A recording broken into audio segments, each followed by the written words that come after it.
Welcome to the Wire to Wire podcast. As always, it's me, your host, Yusuf. Now, I have more content that I'll be putting out in the coming days, but I just want to use this episode to give a tribute to Kevin Samuels. Now, we all heard the news that he passed away on May 5th. Now, I first seen it trending on Twitter around 3:30, and everyone was asking whether or not it was true. At that point in time, it was only about 1,000 something tweets, and everyone was asking the question. They were confused, and some people were even happy about it. I saw a picture that mentioned police were called to his apartment, and to be honest, I wasn't sure of the legitimacy of that picture, and I had my doubts about it. But as the rumor started to spread like wildfire and it was gaining more steam, the more I started to believe it, especially considering that he didn't post anything on social media to dispel the rumors.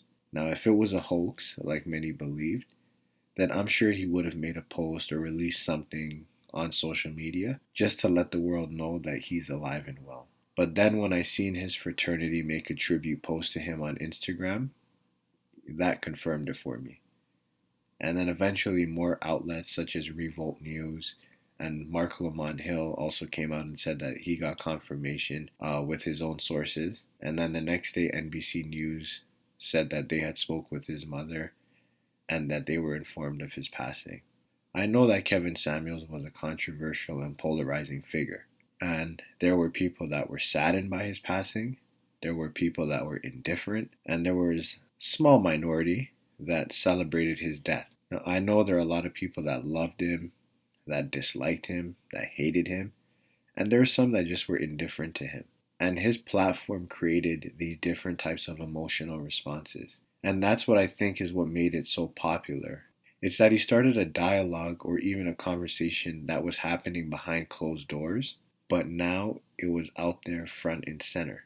Now, I can respect and appreciate people's different thoughts and their feelings towards it. Many people didn't agree with either the content of what he said or his approach. I personally didn't agree with some parts of his philosophy or his message, but I used discernment, discretion, and judgment when listening to him, like I do with everything else. I agreed with his concept of black families being formed to create stronger black communities. I agreed with the idea of us owning our own businesses, becoming more economically viable, and having financial and economic independence. I agreed that both genders needed to become more self aware, hold each other accountable, and work together instead of participating in a divisive gender war. And we needed to respect and value one another and what we can contribute and bring to the table to uplift ourselves. I also didn't agree with some of his other ideas or some of the stuff that he's done in terms of his interactions. But like I said, it's all about using that discernment. And he definitely had an impact in the YouTube space as well as within the black community. And he built a large platform for himself. He amassed 1.4 million subscribers, had 1.2 million Instagram followers, and he is widely known as the godfather of the manosphere. And he was definitely going mainstream if he wasn't already. So there's nothing but respect and appreciation for the work that he's done, what he's built, and what he's accomplished in his life. He really started to gain prominence in his 50s, so that to me shows that it takes time and consistency to be successful, and there's no set timeline of when things have to happen or when they should happen. In life, nothing comes quick and easy. And I think there's some parts of his journey that we could look at that we can see embodies that. And he left behind a legacy. He has around 840 videos that are available that people can watch, listen, and consume.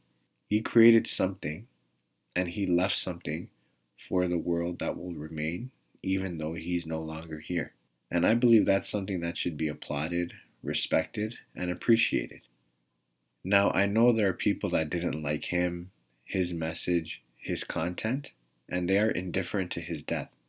But I just don't think it's right for people to publicly celebrate or cheer for him to be dead, no matter how much of a small minority that may be that's doing it. And I understand that his message may have been harsh, mean, or disagreeable.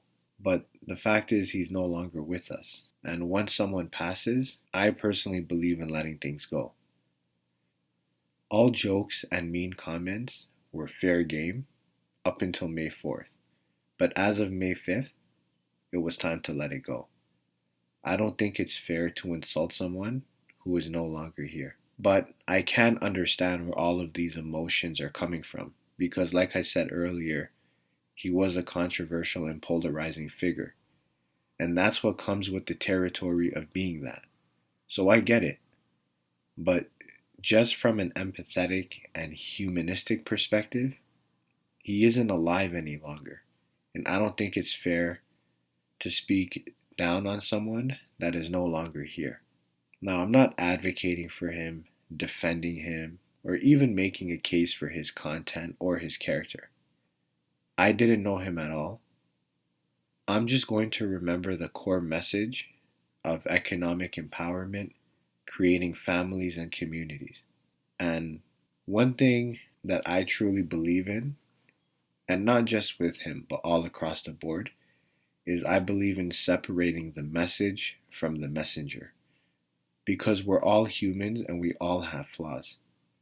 But the truth and helpful information, it can come from many different places. So just take what you can from the message and, like they say, separate the meat from the bones and just discard the rest of the things that don't serve you or don't align with you. I know there are and there will continue to be different stories and theories surrounding his life, his death, and the circumstances around it. I won't engage in those kind of conversations and I won't speculate on anything because he isn't alive to explain or defend himself. So I'm going to leave all that stuff alone. I'm only going to remember the core message of what he did, and I'm going to leave it at that. So rest in peace, Kevin Samuels, and my condolences to his family. Thank you guys for listening. Until next time.